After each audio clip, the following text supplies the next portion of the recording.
जैसा कि आप लोगों को ये विदित है कि आज मेरा 70वां जन्मदिन है और इस मौके पर सबसे पहले मैं मीडिया बंधुओं व देशवासियों को तथा बीएसपी के सभी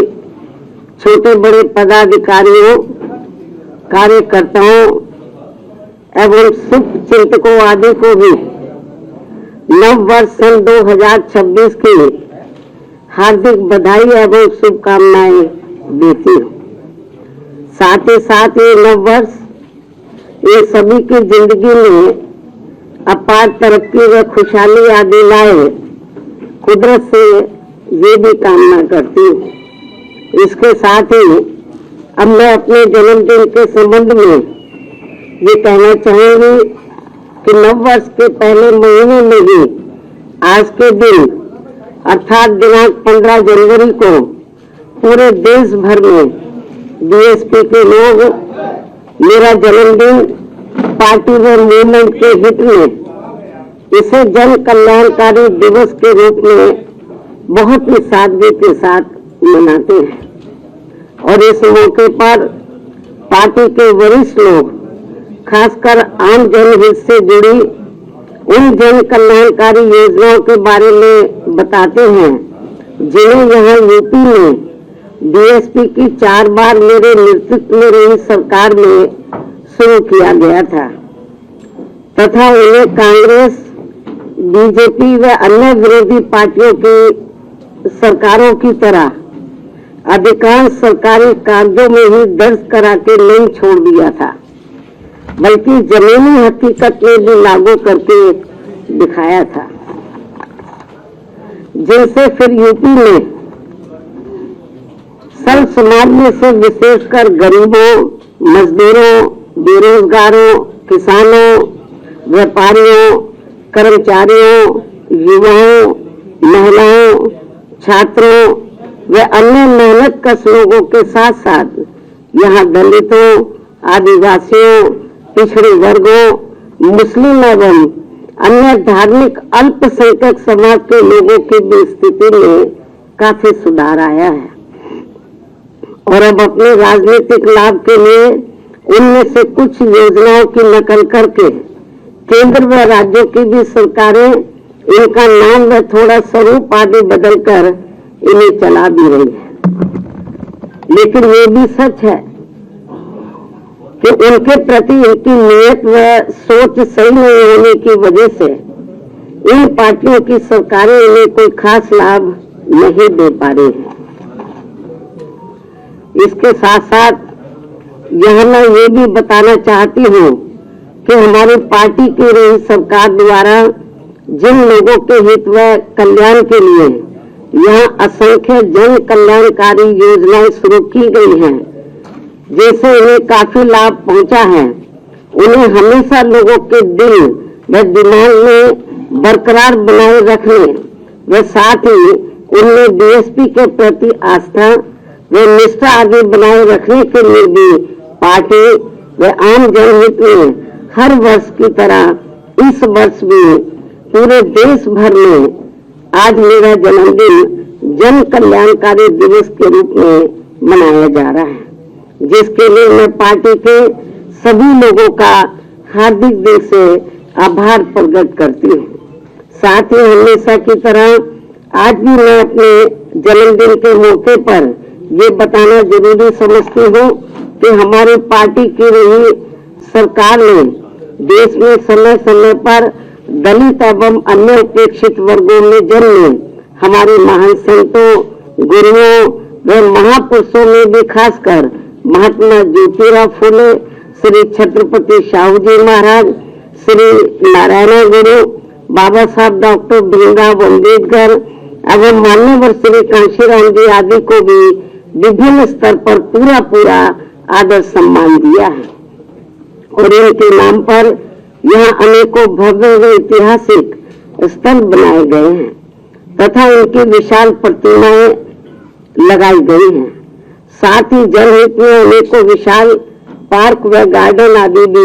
बनाए गए हैं। इसके साथ साथ इनके नाम पर अनेकों नए जिले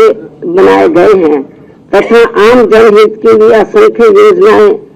शुरू की गई हैं, जिनके अब अपने राजनीतिक स्वार्थ में विरोधी पार्टियों की सरकारें भी नकल कर रही हैं और जिनकी शुरू से ही इनके प्रति सोच व नियत मुंह में राम व बगल में छुरी की तरह ही बनी रही है, जिसमें अभी तक कुछ भी बदलाव नहीं आया है। इतना ही नहीं बल्कि इनके बताए हुए रास्तों पर चलकर ही हमारी पार्टी की रही सरकार ने हर मामले में व हर स्तर पर बहुजन समाज के लोगों को प्राथमिकता देते हुए यहाँ सर्वजन हिताय व सर्वजन सुखाय की नीतियों एवं सिद्धांतों पर आधारित ये सरकार चलाई है। ऐसे सभी संतों, गुरुओं व महापुरुषों को भी आज मैं अपने जन्मदिन के मौके पर पूरे तहे दिल से नमन करती हूँ। जिनके बताए हुए रास्तों पर चलकर ही मेरे देश में यहाँ सदियों से उपेक्षित रहे, खासकर दलित एवं अन्य उपेक्षित वर्गों के लोगों को मान सम्मान के साथ अपने पैरों पर खड़े करने के लिए अपनी पूरी जिंदगी भी समर्पित कर दी है। क्यों भाई खांसी बहुत आ रही है, थोड़ा ये माइक भी कम करो, आप थोड़ा सा इधर को हो जाओ और ये दरवाजा खोल दो। मेरे ख्याल सफोकेशन हो रहा है मेरे ख्याल आप लोगों को।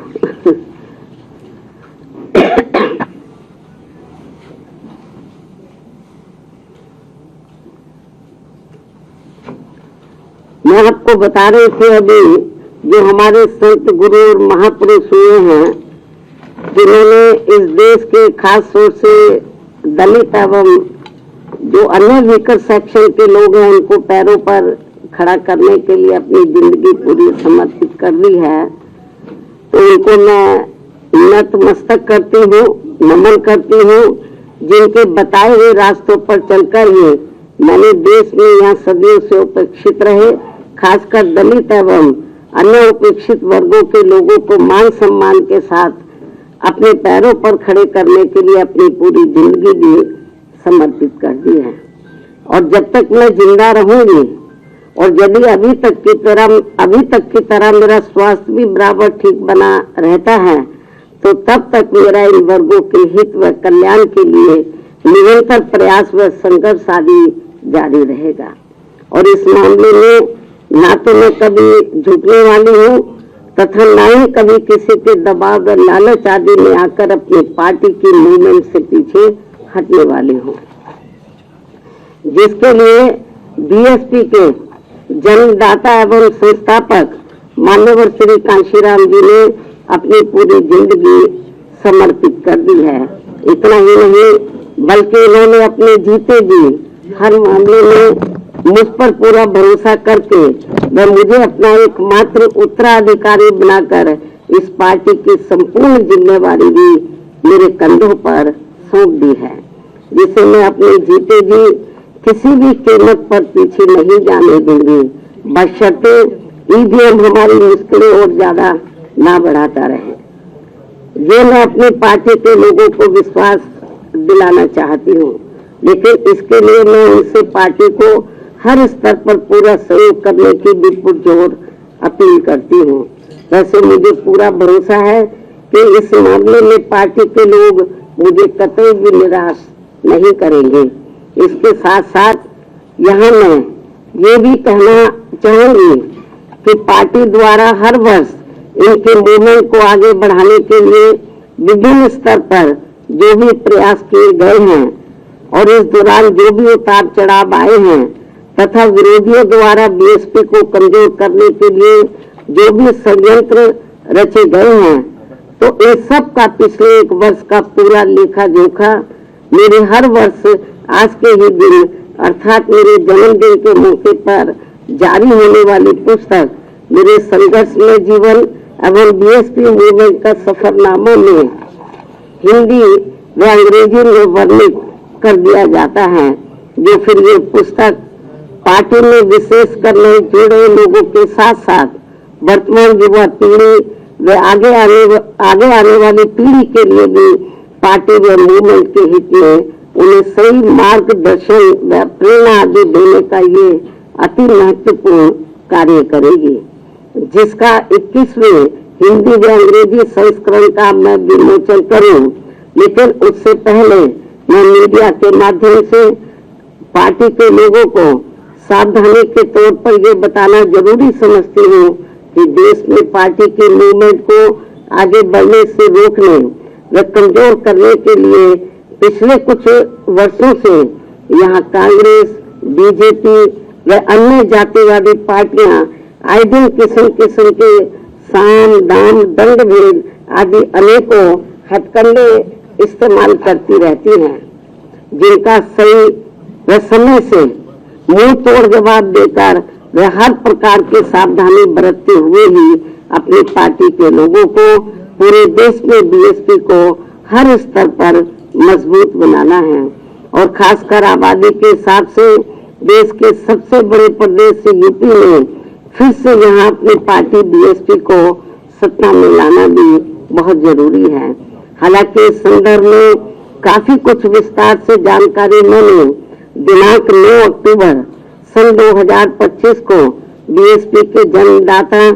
एवं संस्थापक माननीय श्री कांशीराम जी की पुण्यतिथि के मौके पर यहाँ लखनऊ में उनके सम्मान में किए गए यूपी प्रदेश स्तरीय अति विशाल महाआयोजन में दे दी गई है। उन्हें मैं पुनः दोहराना नहीं चाहती हूँ, लेकिन यहाँ यूपी के आम जनता को सजग व सचेत करने के उद्देश्य से ये कहना जरूरी समझती हूँ कि पिछले महीने सन 2025 में उत्तर प्रदेश विधानसभा के हुए शीतकालीन सत्र के दौरान राजधानी लखनऊ में अकेले बीजेपी के ही नहीं बल्कि सपा व कांग्रेस के भी ब्राह्मण समाज के सभी विधायकों तथा सरकार के मंत्री आदि ने भी एक जगह इकट्ठा होकर अपने ब्राह्मण समाज की वर्तमान बीजेपी की सरकार में भी हर स्तर पर हो रही उपेक्षा तथा इन पर आए दिन हो रही जुर्म जाति आदि को भी लेकर काफी चिंता व्यक्त की गई है और ये स्वाभाविक भी है। जबकि यूपी में हमारी पार्टी ने पिछले कई हुए विधानसभा चुनाव में टिकट देने व सरकार बनने पर अन्य वर्गों की तरह ब्राह्मण समाज को भी हर स्तर पर उचित भागीदारी दी है। साथ ही इनके ऊपर किसी भी प्रकार से कोई भी अन्याय अत्याचार आदि नहीं होने दिया है, जिसे ध्यान में रखकर अब यहाँ ब्राह्मण समाज को भी कांग्रेस, बीजेपी व सपा आदि पार्टियों के किसी भी बहकावे में नहीं आना चाहिए। वैसे भी अब ब्राह्मण समाज को किसी का भी चोखा बाटी आदि नहीं चाहिए और न ही वे किसी की धमकी से भी डरने वाले हैं, बल्कि उन्हें हर स्तर पर पूरा मान सम्मान व उचित प्रतिनिधित्व तथा रोटी रोजी के भी साधन चाहिए। साथ ही इनके ऊपर कोई भी जुर्म जाति आदि नहीं होनी चाहिए, जो ये सब इनकी चाहत अभी तक बीएसपी की सरकार में ही पूरी हुई है। और इस बार बीएसपी की सरकार बनने पर फिर से इनकी ये सब चाहत जरूर पूरी की जाएगी। इनके साथ साथ क्षत्रिय व वैश्य समाज आदि के भी हित व कल्याण का तथा इनकी सुरक्षा आदि का भी हर मामले में पूरा ध्यान रखा गया है और आगे भी रखा जाएगा। वैसे भी हमारी पार्टी की रही सरकार ने हमेशा यह सर्व समाज के हित व कल्याण का हर मामले में वे हर स्तर पर पूरा ध्यान रखा है। खासकर जाट समाज जो ज्यादातर खेती किसानी का कार्य करता है, उनकी खेती करने के लिए खाद्य सहित अन्य सभी सुविधाओं की समय से उचित व्यवस्था की है। साथ ही गन्ना किसानों को तो काफी बढ़ाकर दाम दिया है। इनकी अन्य फसलों का भी उन्हें उचित दाम दिया है और अब सरकार बनने पर और अब आगे सरकार बनने पर इनका इसी प्रकार आगे भी जरूर पूरा ध्यान रखा जाएगा। इसके साथ साथ जाट समाज के शिक्षित बेरोजगार युवाओं को भी सभी विभागों में व खासकर पुलिस भर्ती में बिना कोई रिश्वत के उन्हें काफी सरकारी नौकरी भी दी है अन्य वर्गों की तरह। इनके ऊपर भी कोई जुल्म जाति आदि नहीं होने दी गई है। राजनीति में भी इनको उचित भागीदारी दी है और अब इनको भी अपने हित व कल्याण में बीएसपी से जुड़कर अपनी पार्टी बीएसपी की ही सरकार बनाना बहुत जरूरी है। इतना ही नहीं बल्कि यहाँ दलितों, पिछड़ों, मुस्लिम व अन्य धार्मिक अल्पसंख्यक समाज के लोगों के हितों का तो बीएसपी की रही सरकार में हर स्तर पर इनका प्राथमिकता के आधार पर विशेष ध्यान रखा गया है और इनके ऊपर कोई भी अन्याय, अत्याचार आदि नहीं होने दिया है। आगे भी इन वर्गों का विशेष ध्यान रखा जाएगा। इसके अलावा हमारी रही सरकार ने, हमारी पार्टी की रही सरकार ने किसी के भी मंदिर, मस्जिद व चर्च आदि को भी कोई क्षति नहीं पहुंचने दी है। इस प्रकार से हमारी पार्टी की रही सरकार ने यूपी की आम जनता को हर मामले में व हर स्तर पर काफी बेहतरीन सरकार दी है। हालांकि प्रदेश की आम जनता ने यह कांग्रेस, बीजेपी व सपा आदि का भी शासनकाल देखा है और खासकर सपा के शासनकाल में तो यहाँ अधिकांश गुंडों, बदमाशों, माफियाओं व भ्रष्ट लोगों का ही राज चलता रहा है, जिसमें इनके खुद के समाज को छोड़कर अधिकांश अन्य सभी वर्गों का शोषण होता रहा है। और इस मामले में दलित वर्ग के लोगों का तो इनकी सरकार में सबसे ज्यादा उत्पीड़न हुआ है, जिनके समाज के बीएसपी के प्रमुख नेता को भी सपा से अलग होने पर, जब गठबंधन की सरकार थी तो सपा से अलग होने पर दिनांक 2 जून सन 1995 को यूपी के लखनऊ सरकारी गेस्ट हाउस में मेरे ठहरने के दौरान वहां सरकारी मशीनरी की मदद से सपा के कई हजार गुंडों व बदमाशों आदि ने जो उस दिन मेरे ऊपर जानलेवा हमला करने का पूरा प्रयास किया है, ये सब भी किसी से छिपा नहीं है। इसके अलावा दलित एवं अन्य पिछड़े वर्गों में जन्मे हमारे महान संतों, गुरुओं व महापुरुषों की भी इनकी सरकार में हर स्तर पर काफी उपेक्षा की गई है। संसद में दलितों के पदोन्नति में आरक्षण से संबंधित लाए गए बिल को भी सपा के सांसदों द्वारा फाड़ दिया गया था। माननीय श्री कांशीराम जी के देहांत होने पर इनकी सरकार द्वारा इनके सम्मान में एक दिन का भी राजकीय शोक घोषित नहीं किया गया था। पिछड़े वर्गों का भी आरक्षण संबंधी ज्यादातर लाभ इनकी सरकार ने केवल इनका खुद का अपना समाज ही उठाता रहा है। मुस्लिम समाज भी ज्यादातर उपेक्षित ही रहा है। ये है इनके पीडीए की असली पहचान। वहीं दूसरी तरफ बीएसपी की नई सरकार में हमने किसी भी वर्ग व धर्म के लोगों के साथ किसी भी मामले में कोई पक्षपात आदि नहीं होने दिया है और हमने पिछड़े वर्गों में इनके खुद के यादव समाज के हितों का भी पूरा ध्यान रखा है, आगे भी रखेंगे। प्रदेश के सभी विरोधी पार्टियों की रही सरकारों की तरह हमने बीएसपी की सरकार में कोई भी दंगा फिसाद आदि नहीं होने दिया है। साथ ही प्रदेश के विकास को भी लेकर हमारी पार्टी की रही सरकार ने अनेकों ऐतिहासिक कार्य किए हैं और इस मामले में ये बात सर्वविदित है कि प्रदेश में बीएसपी की सत्ता नहीं रहने के बाद यहाँ विरोधी पार्टियों की रही सरकारों में जितने भी एक्सप्रेस वे बने हैं और अब दिल्ली के नजदीक जिला गौतम बुद्ध नगर में नोएडा अंतर्राष्ट्रीय हवाई अड्डा भी शुरू होने के लिए जा रहा है, तो इन सभी की वास्तव में पूरी रूपरेखा बीएसपी के रही सरकार में ही तैयार हो गई थी। एक आधे बड़े एक्सप्रेस वे तो मेरी सरकार में ही बन गए थे। हालांकि ये सभी कार्य मेरी सरकार के रहते ही पूरे हो जाते यदि उस समय केंद्र की रही कांग्रेस पार्टी की सरकार अपनी जातिवादी मानसिकता के चलते एक कार्य में रुकावटें नहीं डालती। इस प्रकार से यह बीएसपी का चारों बार का रहा शासनकाल हर मामले में काफी बेहतरीन शासनकाल रहा है, जिसे प्रदेश व आम जनहित में फिर से सत्ता में लाना बहुत जरूरी है, क्योंकि अब यूपी में कांग्रेस व सपा की रही सरकार की तरह वर्तमान में बीजेपी की चल रही सरकार में भी यहाँ की आम जनता व विशेषकर दलित एवं अन्य उपेक्षित वर्गों के लोग हर स्तर पर काफी ज्यादा दुखी व परेशान हैं। इनके नेता लोग मौजूदा सरकार में अधिकांश अपने खुद के नफे नुकसान में ही लगे रहते हैं। इनका अपने समाज के नफे नुकसान से कोई लेना देना नहीं है, ऐसा इन वर्गों के लोगों का मानना है। अभी भी प्रदेश में कानून व्यवस्था